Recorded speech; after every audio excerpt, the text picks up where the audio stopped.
Good evening. This is the news from NTA's Top Table. As the rains fall, the hustle does not stall. Even in the deluge, tough businesses stand tall. And for the nation, patriots answer the call. It's a season for the resilient, when the weak won't stay silent. Our lenses capture every moment and our tenses express every intent. Tonight, aviation safety. Recent developments lead to questions on more enforcement arose on the tarmac, and in the cabins, a correspondent takes off and lands on the key issues. Safer waterways, NIWA embarks on sensitization drive on the safe practices expected on the nation's waters. Certificate racketeering, House of Representatives takes some MDAs to task over allegations. Go home for now. Court grants former governor of Sokoto administrative bail amid investigation for alleged illegal withdrawals during his tenure. Also tonight, we will take a look at creative revenue generation drive by the federal government and the businesses thriving in the manufacturing sector with Benny Adams as our guide. And in sports, Badia Deleye, who is still spotting a black eye from the battering Nigeria received from Sudan last night in the Chan Championship, has better story to tell in the Afro Basket Championship. It's a loaded package, like we say on this shift. The proof of the pudding is in the eating. I'm Ian Ray John, and this is News Extra. Welcome.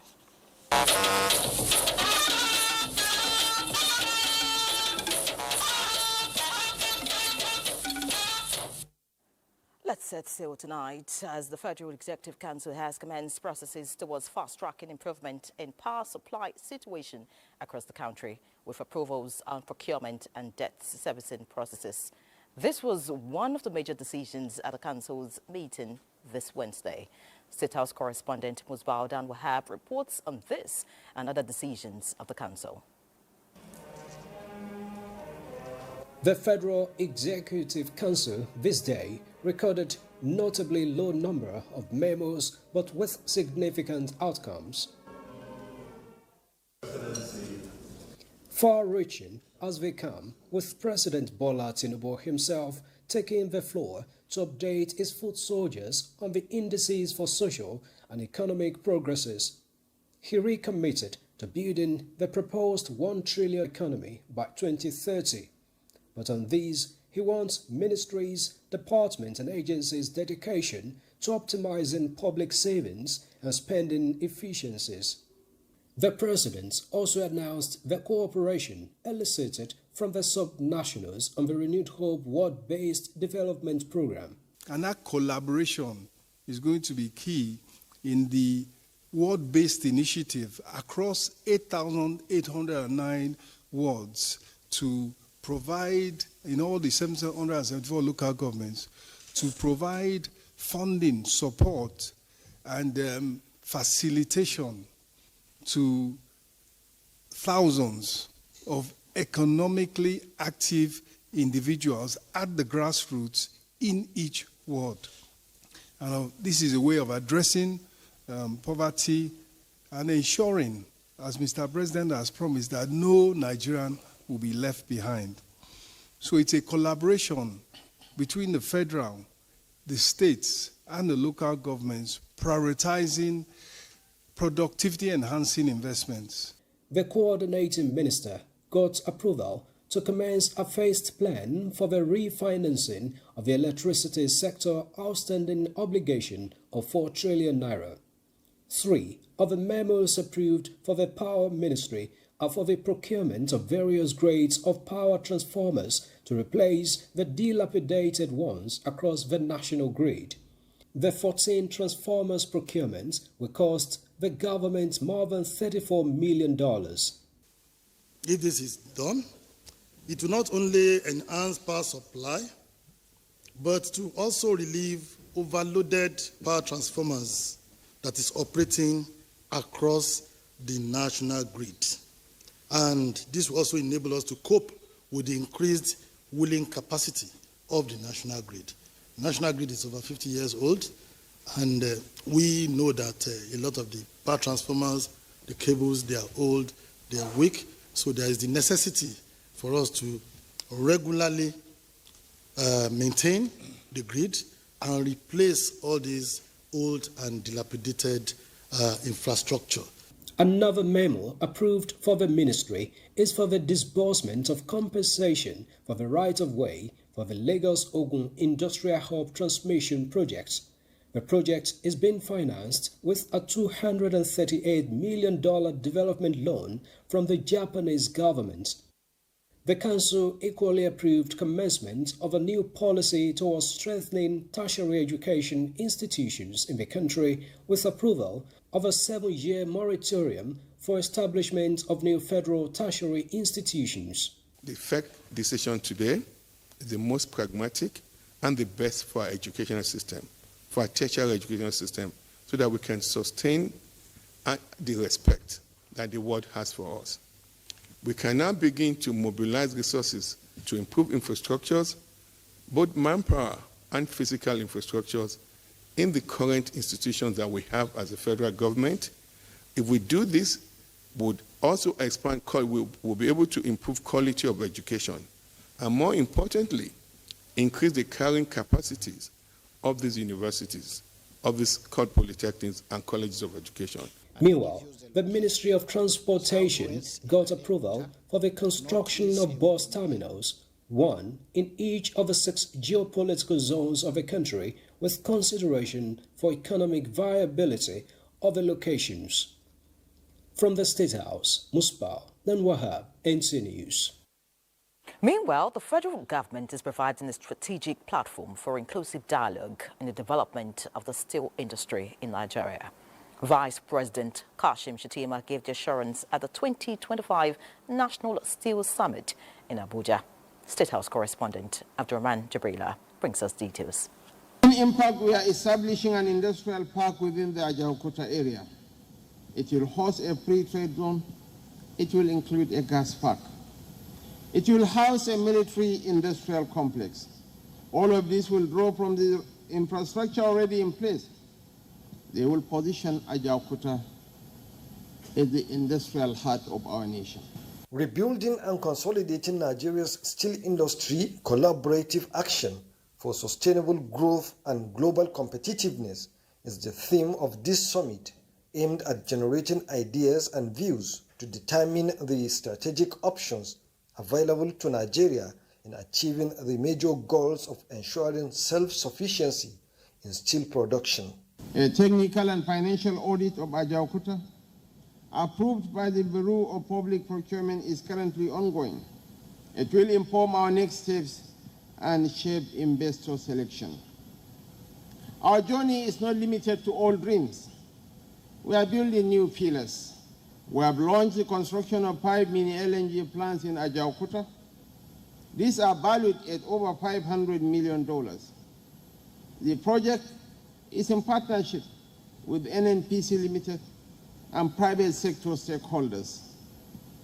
We are also concluding an arrangement with the Ministry of Defense and the Defense Industries Corporation of Nigeria, DIC, that will enable us to commence the production of military hardware at the Ajaokuta Engineering Workshop.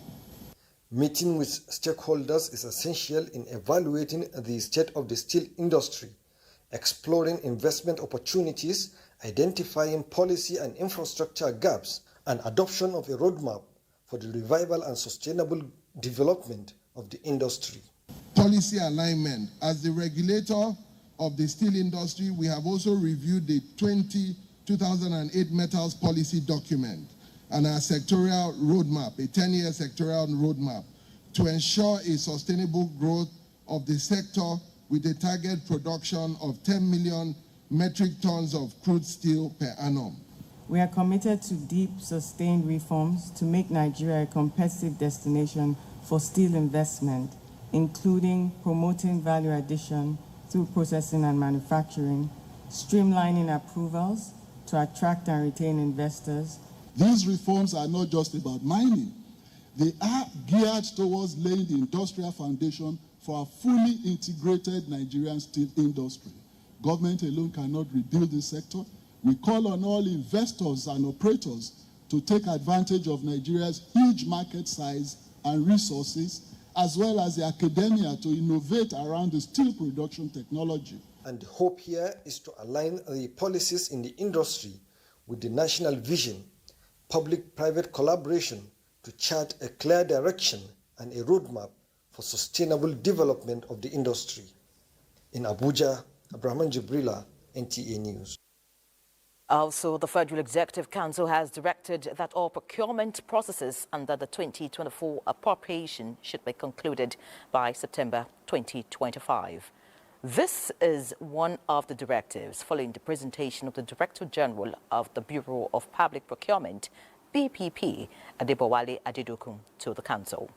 Minister of Information and National Orientation, Mohammed Idris, announced the 6-point directive on public procurement at the briefing of the Federal Executive Council meeting.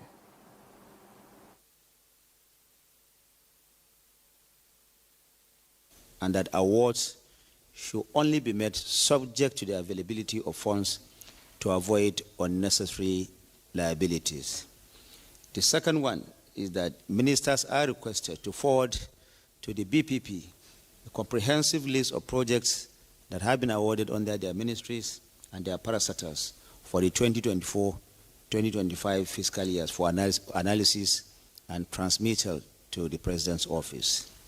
The third one is that ministries, departments, and agencies should give preference to made in Nigeria goods. Now, recall that the Federal Executive Council had earlier approved the Nigeria First policy, where a directive has been given to MDS to prioritize only made in Nigeria products unless and until there are situations where this, of course, is not possible. And so, further to that, Mr. President and the Federal Executive Council today considered that MDS must give preference to this, the local use of companies in the delivery of works and services. And these works, goods, and services must, however, conform to international standards and must be certified by relevant government agencies. Because we say that we want Nigeria First policy does not mean that procedures and processes will not also be followed. Other points include that ministers ensure that a significant number of their projects under the 2025 fiscal year are procured through the open competitive bidding. The Council also mandated the Finance Minister to ensure that the DG BPP is always involved in loan negotiations for infrastructural development purposes. Government-owned companies and enterprises are equally directed to always comply with the Finance Act of 2020 in their procurement processes. In other news, the House of Representatives Joint Committee on Certificate Racketeering has embarked on oversight to some agencies as a step to addressing the issues surrounding certificate racketeering among Nigerian students. National Assembly correspondent Muhammad Rabiuali reports. Cases of certificate racketeering by a Nigerian student, allegedly with the connivance of some government officials, prompted the investigation by the House Committee. The Ministry of Interior was the first port of call to assess passport and data records of students studying overseas. The essence of this interface is to rub minds and identify areas that require legislative intervention and the best way to curb the proliferation of this menace in our institutions and take decisive steps towards protecting integrity of Nigerian education system. Most of these things were things we inherited, but in a nutshell, look at what how we've been able to sanitize the system. The committee also visited the Nigerian Council of Food Science and Technology, the National Center for Technology Management, and the Nigerian Institute of Science Laboratory Technology, all on the same mission. The real issues are beyond the issues of certificates. It's an issue of we are not training the people at the level they are supposed to be training, and because that is happening, we are now having those who are now supplying the end product, which is the paper. we have the enabling law to punish those who are even fraudulent. There is a staff that actually did a fellowship certificate for a particular member sometimes ago, years back. And of course, the person presented it in the place of work, and the investigation catch up with that person, and they set up a panel, and that staff is about almost 10-15 years ago. The staff was actually sacked. The Joint Committee stated that they are not out for witch hunt, but tackling a national problem. The oversight visits continue with other MDAs. Muhammad Rabiu Ali, NTA News.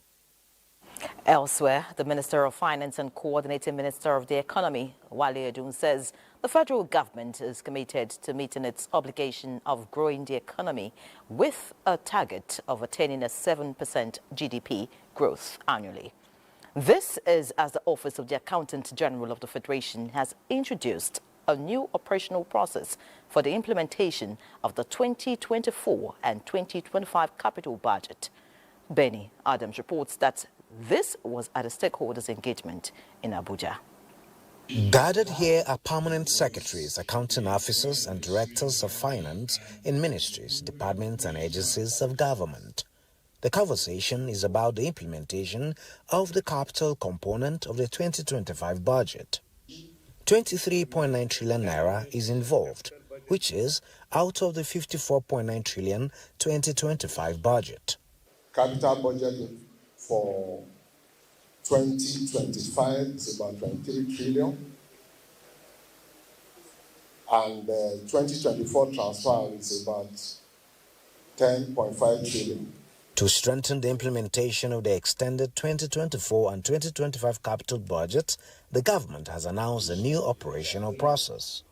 Henceforth, warrants AIs will be issued to FDA power to legal committees to serve as evidence of funds available for the award of contracts or processing of payments for ongoing and completed projects.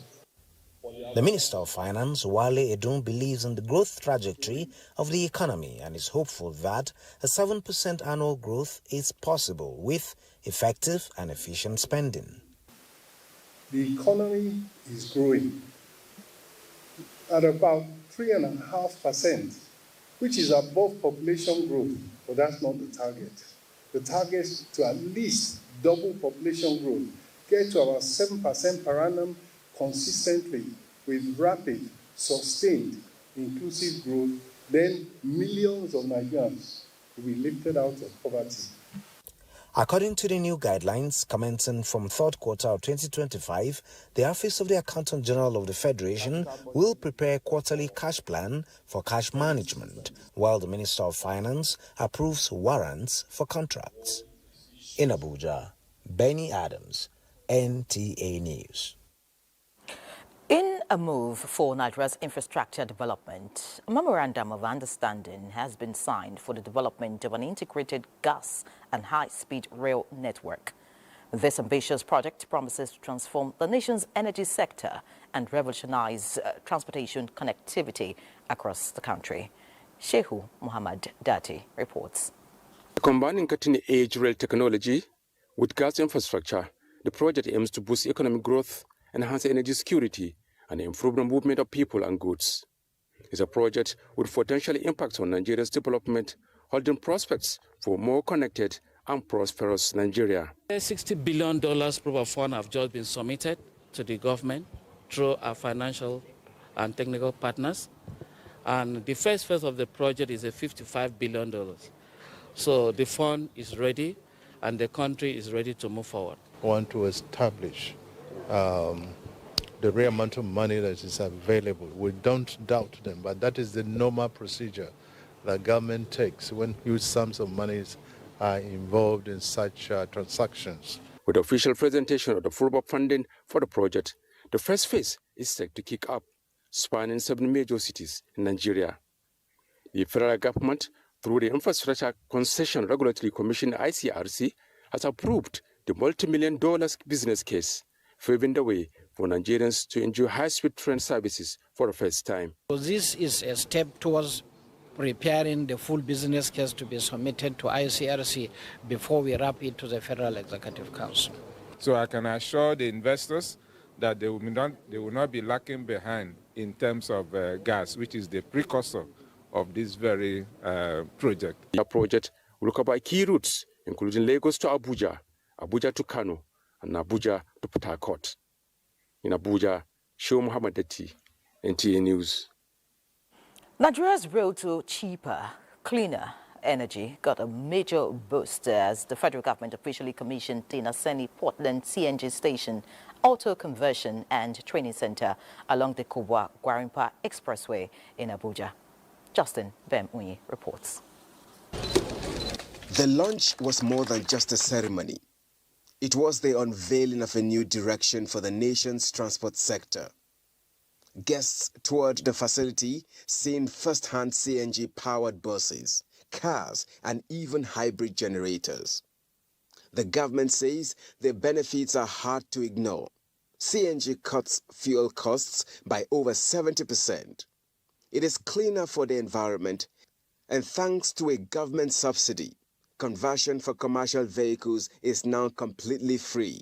As long as you meet the criteria of being an NERTW, a RTAN, or NATO member, or even e-hailing such as Uber and Bolt, people have qualified for this. We also look forward to deepening our collaboration, particularly in facilitating the gas supply through us. Equipped with a refueling station, training academy and conversion center, the hub can handle up to 28 vehicle conversions a day. At the presidency, we remain committed to creating an enabling environment for energy investment in Nigeria. I call on our transport unions, private investors, training institutions, and the Nigerian public to embrace the transition. If our minds, if our hands can build Abuja, we can move Nigeria to a secure energy future that is powered by natural gas. This data station represents our commitment to accessibility, bringing CNG technology closer to the people, competition, breaking monopolies to improve service quality and affordability. Justin Bem-Unyi, NTA News. President Bola Tinubu has sworn in Professor Clement Dakas as the new chairman for the Nigerian Law Reform Commission. President Tinubu led the short ceremony before the commencement of the Federal Executive Council meeting this Wednesday. The president also sworn in Uchenna Eugene as a commissioner in the same commission. The new chairman, Professor Dakas, promises to launch an immediate process to update some outdated laws in the country. We will work with the National Assembly at this initial stage in the context of the ongoing constitutional review exercise. And we will also be deliberate about identifying and proposing for reform some of the very obsolete laws that we have. It will interest you to know that quite a number of our laws date back to colonial era, and very many of them are still on the statute books. Many of them are not fit for purpose, and I'm confident that working with the National Assembly and the executive, we will advance the law reform agenda in this country in a manner that inspires confidence in Nigerians and other stakeholders. State House correspondent Musbah Odanwahab reports that the council members also observed a minute silence in honor of a two-time member, Audu Ugbe, who passed on last week.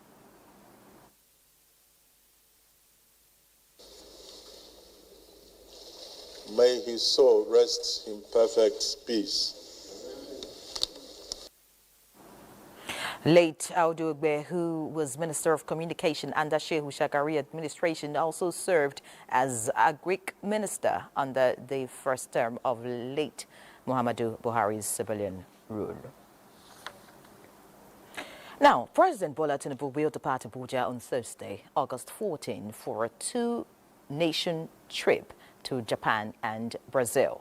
The president will stop over in Dubai, United Arab Emirates, before proceeding to Japan.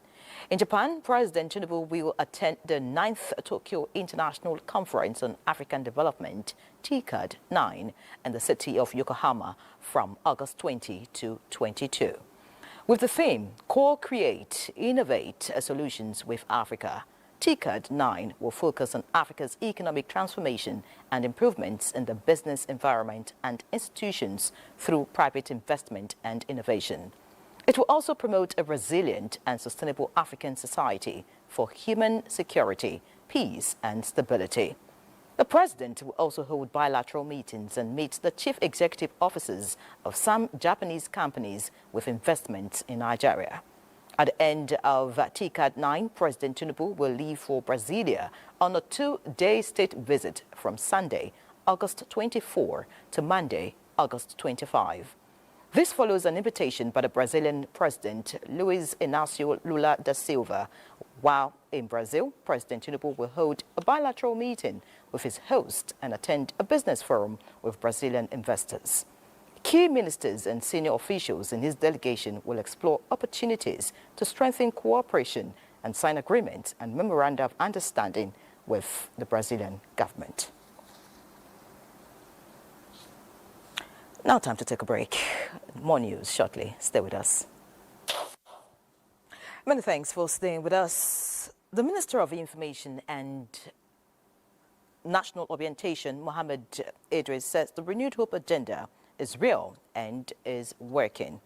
The minister disclosed this at a parley with media executives and influencers in Enugu as part of activities to commence the 3-day citizens engagement and 12 federal government projects in Enugu and Ebonyi states in the southeast. Correspondent Salihu Abdullahi Gwanara reports that the minister was represented by the Permanent Secretary, Federal Ministry of Information and National Orientation, Chinaza Ogbodo.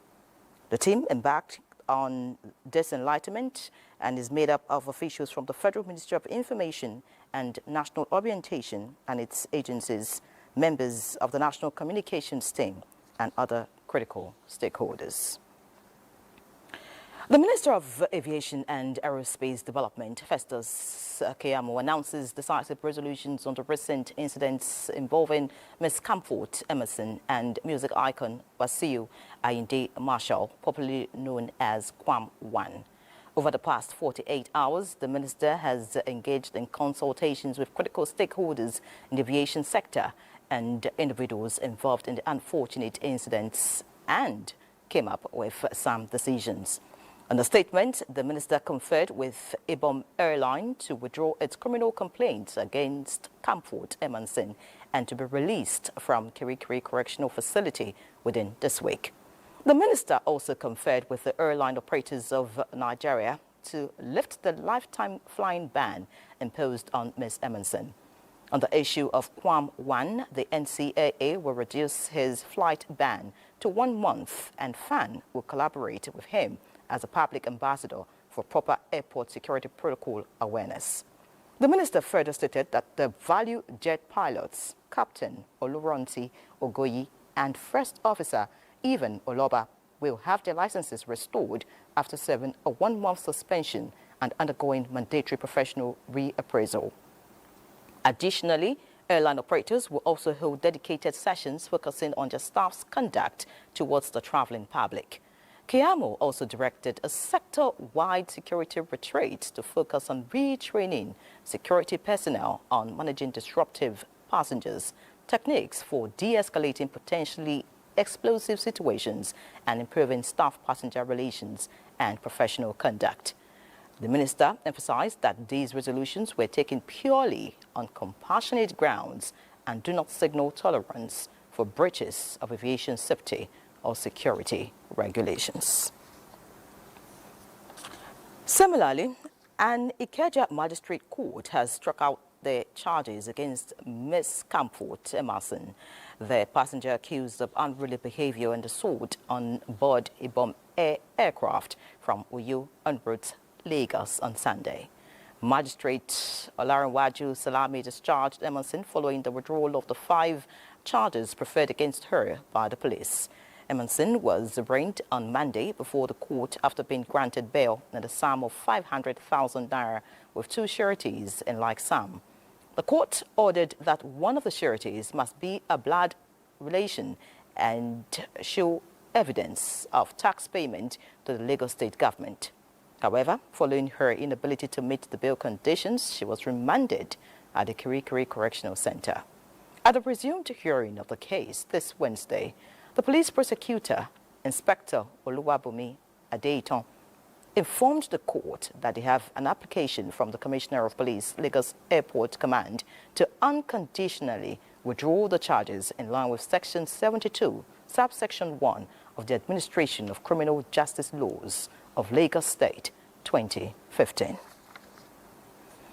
Also, two recent incidents on board Nigerian flights have raised concerns about safety and passenger conduct, prompting the Nigerian Civil Aviation Authority and the Aviation Ministry to strengthen rules on prohibited items, mobile phone use, and passenger behavior. Aliyu brings us details. Many people pack prohibited items without realizing the danger, which is why strict compliance to rules is crucial as they protect the safety of all passengers and crew members on board. You just have to obey the rules if we want this country to move forward. In the end, it's for our own good and for the face and the good of you and then Nigeria. According to the Nigerian Civil Aviation Authority, explosives, flammable items like fireworks and matches, undeclared firearms, sharp objects, poisonous chemicals, corrosive substances, and damaged lithium battery devices are strictly banned in luggage. Liquids over 100 milliliters are also restricted unless sealed in a transparent, sealable bag. Most times people come around thinking that the airport is like every other business environment where you just come and say customer is king. There are limitations to your kingship at the airport. And it is for your own safety, really. It's for your own safety. The rules are there for your safety. So compliance is mandatory. The NCAA also reminds travelers to switch off mobile phones or place them in airplane mode during flights. Unauthorized phone use can interfere with aircraft systems, especially during takeoff and landing. The NCAA has emphasized the need for all passengers to arrive 2 hours before domestic flights, 3 hours before international, carry valid documents, comply with instructions, and report any issue to staff immediately. At the airport, it is not a right for passengers to think that they have a right to be non-compliant. The authorities reiterate the need for passengers to always respect the rules and respect each other for a smoother and safer flight. In Abuja, Aliyu Kabir, NTA News. And back to our earlier reports, the Minister of Information and National Orientation, Mohammed Idris, says the Renewed Hope agenda is real and working. The minister disclosed this at a parley with media executives and influencers in Enugu as part of activities to commence the 3-day citizens engagement and tour of federal government projects in Enugu and Ebonyi states in the southeast. Correspondent Salihu Abdullahi Gonara reports that the minister was represented by the Permanent Secretary, Federal Ministry of Information and National Orientation, Chinasa Ogbodo. We will embark on a tough, ongoing and commissioned projects of the federal government and those of government of Enugu State. Same day shortly after the tour of the projects, we will be having a citizens engagement forum here in Enugu State Government House by 6 p.m., at which we will have the opportunity to rub minds and get feedback from various stakeholders in Enugu State. This pattern will be repeated in Ebonyi State, where His Excellency Governor Ogbonne Nwifu will be receiving us on Friday, August 15, 2025. The 2 citizens engagement events will be broadcast live on national news networks. The team embarking on this engagement is made up of officials from the Federal Ministry of Information and National Orientation and its agencies, members of the National Communications Team, and other critical stakeholders. To other news, the National Human Rights Commission wants relevant prosecutorial and investigative authorities to ensure that appropriate examples are set to serve as lessons for anyone found culpable in the recent infractions concerning some airlines and passengers in Nigeria. Executive Secretary of the Commission, Tony Ojukwu, SEN, stated this in an advisory note to the Federal Ministry of Aviation, Federal Airports Authority of Nigeria, the Nigerian Civil Aviation Authority, the Nigerian Police Force, Nigeria Correctional Service, and social media platforms, in pursuant to the National Human Rights Commission Amendment Act 2010. For what the citizens have to do, is a wake-up call for what the airlines have to do, is a wake-up call for what the law enforcement agencies have to do, is a wake-up call for what the regulators have to do. And if we all adhere to this, which objective is to put human rights at the heart of all our activities. The Commission said it is monitoring the situation closely to ensure the protection of the rights of all parties involved in air travels at all times. And away from air travel matters, let's see what's happening in the waterways. Despite sensitization efforts towards curbing boat mishaps across the country, many boat operators and passengers still fail to adhere to safety protocols. To this end, the National Inland Waterways Authority, Lokoja Area Office, has started the enforcement of the Inland Waterways Transportation Regulations 2023 with the arrest of some violators in Lokoja. Jonathan Amajali will tell us about it. The River Niger, one of nature's gifts to the people of Kogi, has long been a commercial lifeline for transporting goods and passengers, linking various riverine communities. For many, it is indeed a blessing, but for some, boat mishap is the other side of this transportation system. A visit to Pata Market in Lokoja reveals a worrying trend where many boat users disregard basic safety regulations, a major factor responsible for boat mishaps in the past. Determined to reverse this trend, the Lokoja Area Office of the National Inland Waterways Authority has intensified enforcement of the Inland Waterways Transportation Regulations 2023. Their boats must be sound and seaworthy. There must be use of life jackets. The regulations frown at overloading, and also ensures that the operators are licensed to work. Adherence to safety protocols saves lives on the waterways. But beyond sensitization campaigns, it is time to go hard on those who choose not to comply. And that's exactly what NIWA is doing to drive home the message. We have gone on radios and televisions to sensitize the people on the need for the use of life jackets. All these ones are purely soft enforcement. The enforcement team also visited Ganaja, where most operators and passengers were seen complying with life jacket rules. We are forcing them to wear, and if you say you cannot wear our own, then you buy your own. Anytime you want to cross, you come with it. The authority gave us some life jackets last time, which we equally distributed, and equally APADEC also gave us some also. Speaking, the life jacket is helping us seriously. NIWA's area manager knows that the authority and its partners have regularly distributed life jackets, but urges boat operators to take responsibility by procuring their own. In Lokoja, Jonathan Omajali, NTA News.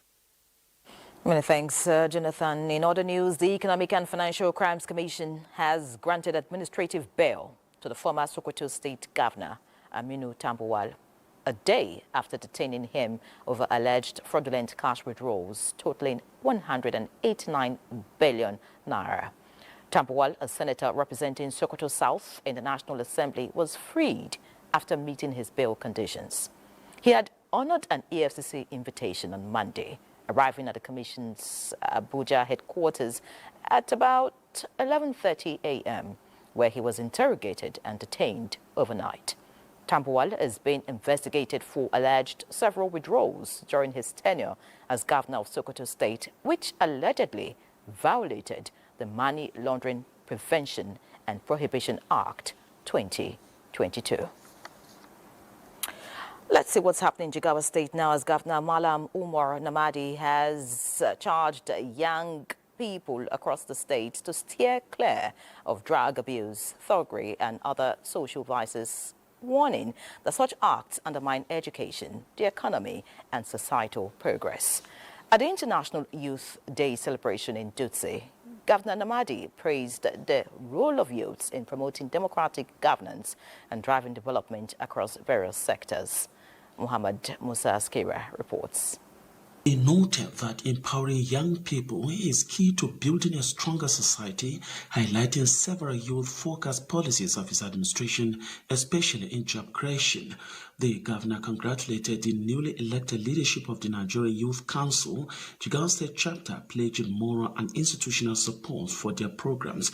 Governor Namadi was also honored by political groups, including the MOE Forum, for what they described as his visionary leadership.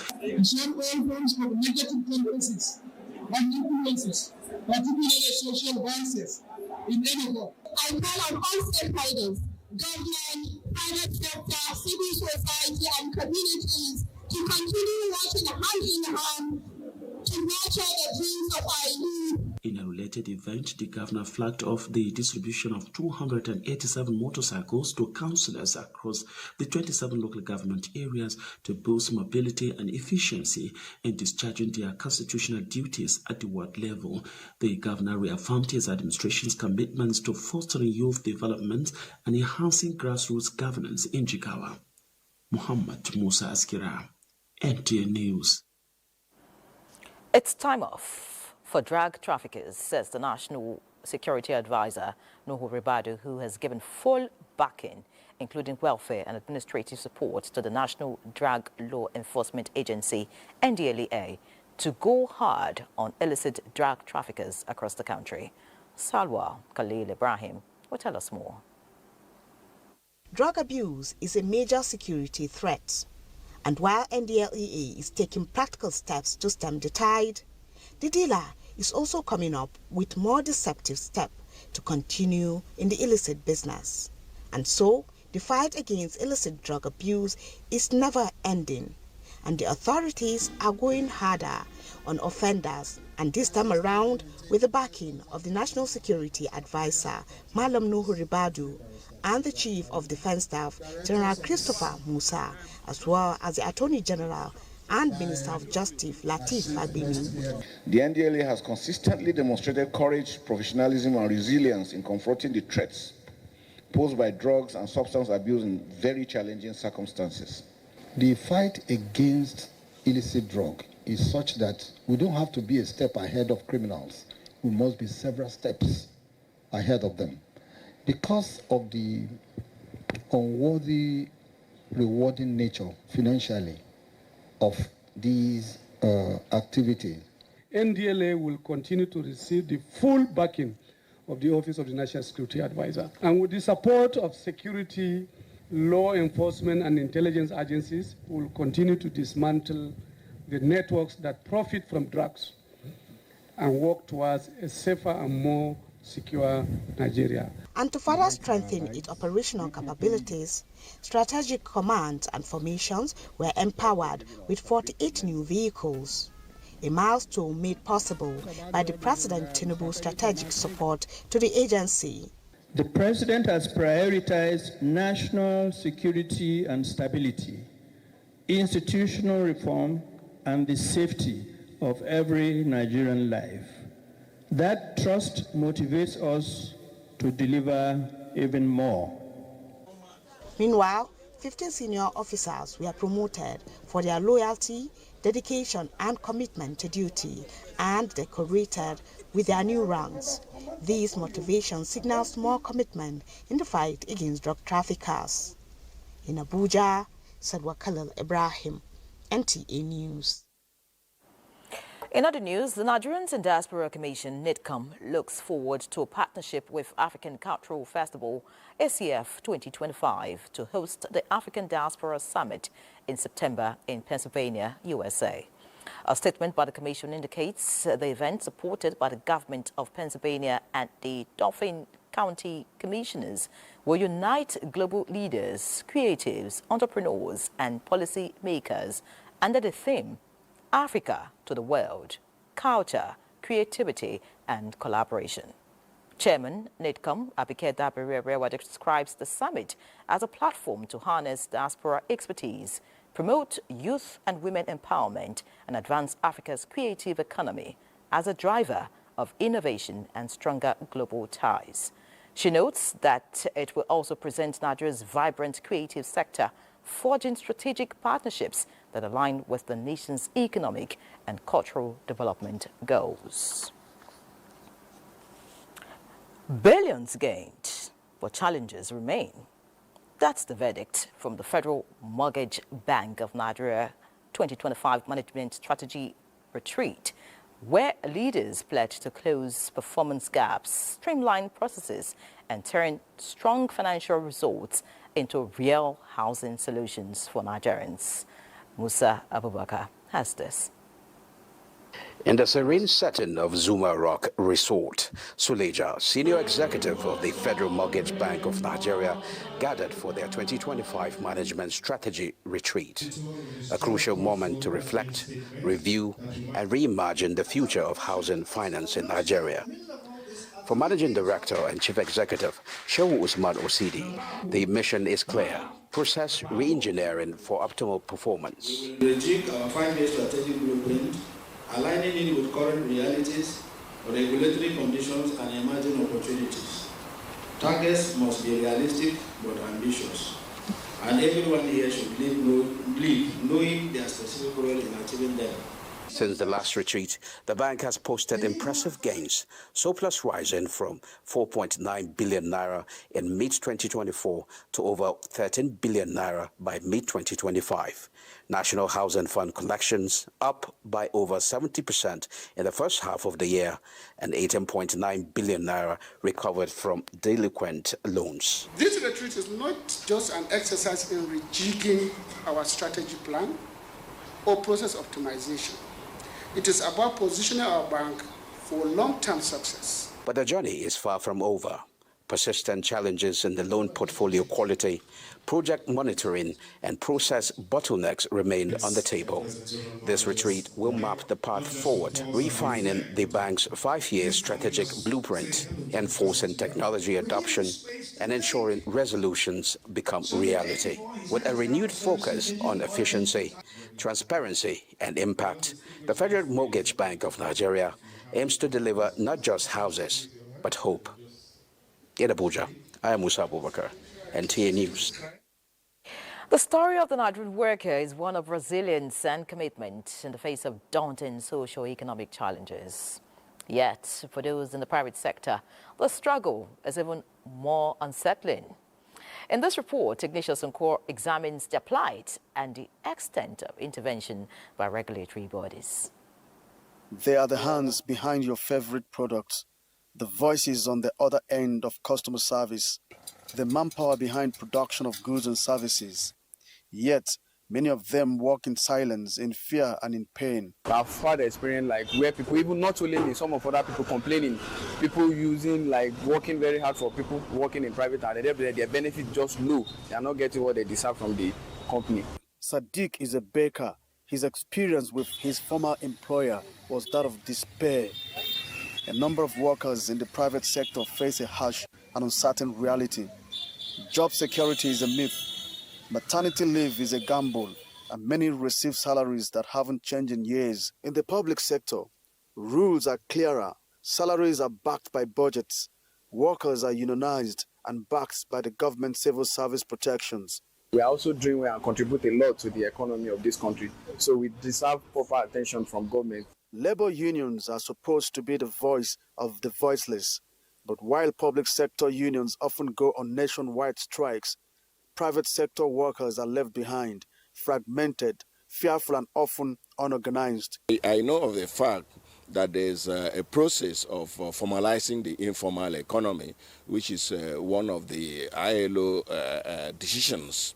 That's why you have small and medium scale enterprises where government also pay attention by providing some financial enablement. Thank God the universal health coverage has become compulsory for all Nigerians, by the NHIA Act, without prejudice to the annual salary increases that still goes on in the private sector. So the private sector moves faster in the context of wage adjustment. Parliament has caused on several occasions, even with this session, to pass resolutions to the effect that the minimum wage should be implemented to the latter. The story of Sadiq is the story of some men and women who carry the weight of industries, yet have no protection when the system fails them. Ignatius Nkwo, NTN News. Many thanks, Ignatius. Let's talk. Many thanks for remaining with us. The books are balanced and Benny is ready to serve us business news. Benny. Sure, Henry. Now, the Executive Chairman of the Federal Inland Revenue Service, Dr. Zak Adedeji, says the Nigerian Armed Forces is instrumental to the FIR's ability to meet its 2025 tax revenue target for oil and gas. This is as he describes President Tinubu's security agenda as yielding tangible results. The FIR's chairman was speaking in Abuja when the Chief of Defense Staff General Christopher Musa and his team came calling at the Revenue House. Adedeji said the increase in tax revenue from oil production activities was largely on account of the maintenance of peace in the Niger Delta area, leading to greater profits for the oil companies and higher tax revenue for the Federation. A statement by Daria Adekombi, Special Advisor on Media, quoted Adedeji as saying the development is in line with President Tinubu's avowed commitment to taxing prosperity and not poverty. The FIRS chairman pledged to support the forthcoming African Summit for Chiefs of Defense Staff to be hosted by Nigeria in Abuja. General Musa commended the management team of the tax agency for rallying resources for the country to meet its needs and fund the operations of the armed forces. And our look at energy. The oil prices edged lower on Wednesday after the International Energy Agency noted supply overtaking demand this year, while investors awaited Friday's meeting between the U.S. President Donald Trump and Russian President Vladimir Putin. Let's take a look at the numbers from oil and gas to agri-commodities at this time. Now, still on the market, but on stocks now, the market closed midweek trading in red as the oil share index dipped by 0.13% to close at 145,865.48 basis points. Investors lost 120.93 billion naira as the total of 1,341 billion shares in 30,737 deals corresponding to a market value of 20.182 billion were traded. Today's data shows 5% improvement in volume, 17% decline in turnover, and 1% decline in deals. The current market capitalization is 92.3 trillion naira. And on the aggregate, 128 listed equities participated in trading, ending with 53 gainers and 21 losers. That is it on business at this time. Yeri, you can take it from here. Well, thanks, Benny, for the update. But let me also inform you that it is a journey fueled by sheer determination and the humble bicycle that is breaking barriers, crossing borders and touching hearts across Africa. Now, from the bustling streets of Ivory Coast to the southern tip of South Africa, Ivorian adventurer Yasmin Dawara is pedaling her way into history. Her mission: to inspire, unite, and showcase the continent's beauty through the power of the pedal. Our Yusuf Jibu was at the Lagos stopover to share her story of courage, connection, and continental pride. From the shores of Abuja to the heartbeat of Lagos, Yasmin is here. The solo cyclist on an epic ride to Cape Town has just arrived in Nigeria's commercial capital. A journey spanning over 6,000 kilometers across diverse terrains, cultures, and climates. It's an adventure only those who choose to dare can embark upon. What inspired her, we will find out. I was inspired by the conviction that I found in a lot of young people who are trying hard to be change makers in the community. And I felt like there is also another talent within me that could serve differently, you know, that could be remarkable. Yasmin and her co-rider set out from Korogo in northern Ivory Coast with hopes of ending their journey at the Cape of Good Hope in South Africa. She had this to say about the people they've encountered so far.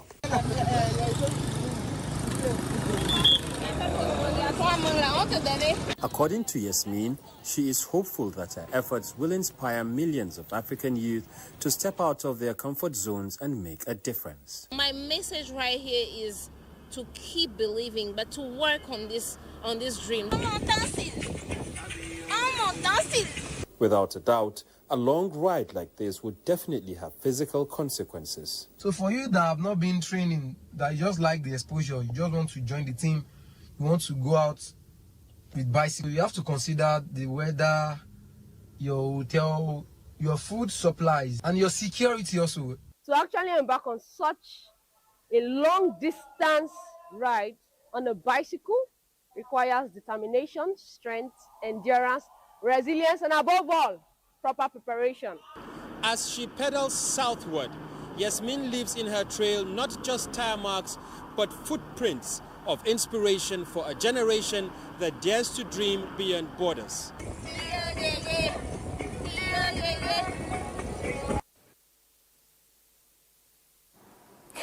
Beautiful to watch. Yasmin, we wish you the very best. Of course, I would try that. Anyways, let's look at other news now. MacArthur Foundation has donated 10 units of laptop computers to the News Directorate of the Nigeria Television Authority to enhance its routine operations. Vice Chancellor, Federal University Kashere, Professor Umar Apate, who made the donation, said it is in collaboration with Bayero University, Kano. Yusuf Jika reports. Nigerian Television Authority is sustainably growing and fast catching up with evolving technology, and this feat is attracting academic doyens across Nigeria tertiary institutions to add value to the operations of the largest TV network in Africa, the NTA. 10 laptop computers are the latest donations from these visitors, and the Director General of the NTA, Saliu Abdulhamid Dembos, said the facilities are critical in driving digital reforms in a broadcast ecosystem. For people like me that also grew through the NTA system, there's nothing we can do to sufficiently compensate for all the goodness that NTA gave us. But in our own small ways, and wherever we are able to get some opportunity, we always try to remember NTA. Not only that, NTA is still assisting us in terms of giving our students opportunities to come for internship at the state level and at the federal level. It's going to help in a very big way to enhance the job of our reporters and, of course, our editors in the News Directorate. And I want to assure you that we'll make good use of the equipment. Earlier, the Director General, represented by the Executive Director of Special Duties, received an award from the Green Economy Alternative Nigeria, where the two organizations pledged commitment to safe and productive environments. The idea is about nutrition food crop and the domestication of it in the country. We've been chosen as an ambassador for, nutrition crops. I think this is one way to go, and there's no better time to amplify my voice to ensure that initiatives like this are being promoted. In Abuja, Yusuf Jika, NTA News. President Bola Ahmed Tinubu, GCFR, has approved the renewal of Alhaji Abubakar Sadiq Yelwa's appointment as Managing Director and Chief Executive Officer of the National Hydroelectric Power Producing Areas Development Commission in Hyperdeck for a second and final four-term year. This appointment aligns with Section 93 of the Electricity Act 2023. The President has charged Yelwa to build on the Commission's achievements and bring even better innovation and dedication to its mandate. Let's take another break. There's more news in a moment. Stay with us. Glad to have you back. The Coordinating Minister of Health and Social Welfare, Professor Muhammad Ali Pate, says the Bola Tinubu's administration remains committed to building a strong primary health care system and ensuring that essential vaccines reach every Nigerian child.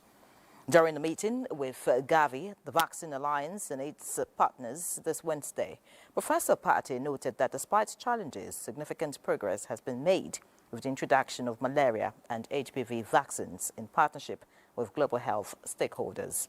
Professor Pate expressed deep appreciation to Gavi, the Vaccine Alliance, for its continued support to Nigeria, especially in sustaining immunization efforts across states and local governments. He commended the partnership for helping the country strengthen its health systems and expand access to life-saving vaccines.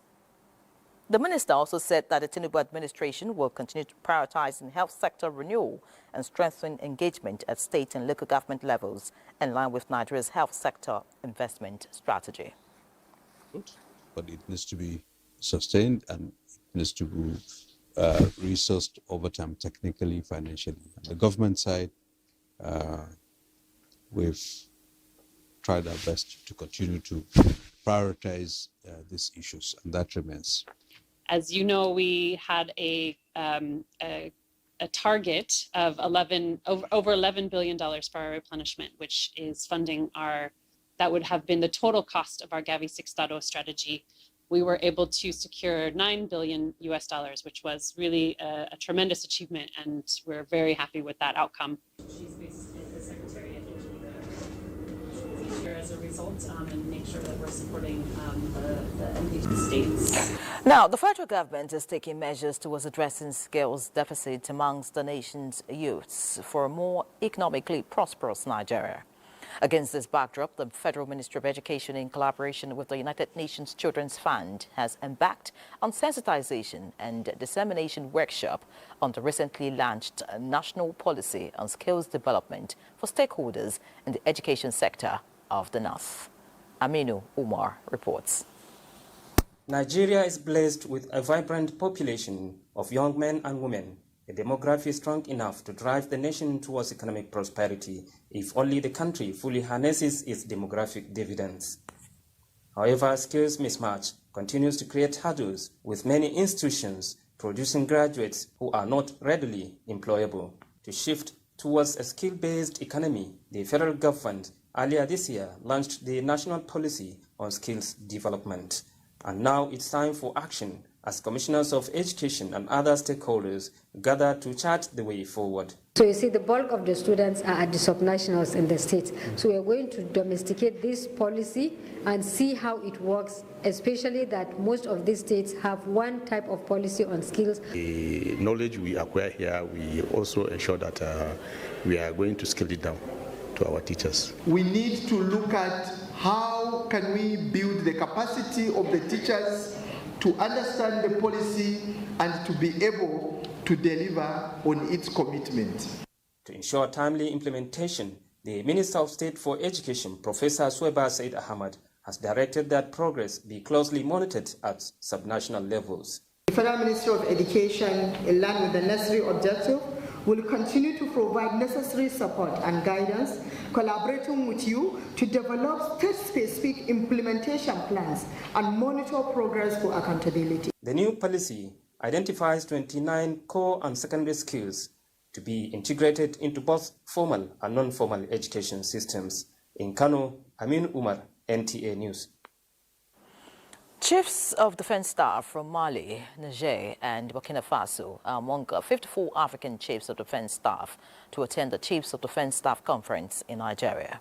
The Chief of Defense Staff General Christopher Musa announced this at a news conference preparatory to the maiden conference scheduled to hold in August 2025. We're going to have a template that for this region, these are the challenges, and then for Africa, how do we holistically address our security challenges? So it's going to be a win-win thing for us. And besides that, it's going to improve on our relationship together, both diplomatically and militarily. more shared ideas. And despite the fact that those 3 African countries are not with us, they still attend our courses. We still do exercises together. We conduct operations together. And so this is a part of it to enhance. So it's a win-win thing that we want to encourage. And Bola Tinubu is to serve as special guest of honor and declare the event open. Now, to put in perspective, various policies, programs and activities of government, as well as to intensify sensitization and awareness campaign to engender national rebirth, the National Orientation Agency, NOA, is embarking on a nationwide reorientation with focus on 5 thematic areas. Kenneth Nanim reports that the Director General of the agency, Larry Isa Onilu, unveiled the campaign expected to last for 2 weeks. For Nigerians to appreciate gains of economic reforms by the current administration, the agency explains that national enlightenment on government policies, programs and activities has become imperative. National campaign on the Nigerian Identity Project and the need to accord respect to national symbols are also part of the 5 thematic areas the agency is paying attention to. We will bring accurate, accessible information on key government initiatives, from the student loan to credit corp to the tax reform to all actions that have been taken to strengthen our economy, the subsidy removal, the parity in the foreign exchange. Other areas include national security awareness and sensitization campaign that will help improve security consciousness amongst Nigerians. Our democracy thrives only when citizens are informed and actively engaged. Our communities are safer when citizens are alert and are cooperative. Our youth flourish when guided by the right values. Our heritage endures when we uphold our symbols and identity. National values reorientation for students of secondary and tertiary institutions against extreme practices and the need for the younger generation to imbibe morals and ethical conducts are also part of the campaign. The agency is also leveraging its partnership with the media to carry out flood mitigation awareness campaign while reactivating all its platforms to ensure that the campaign is also driven in the Nigerian languages. Kenneth Nanim, NTA News. Another break is due. Please stay with us. Thank you for remaining with us. The military junta in Mali seems to be working twice as hard to balance power as 2 former prime ministers have been arrested.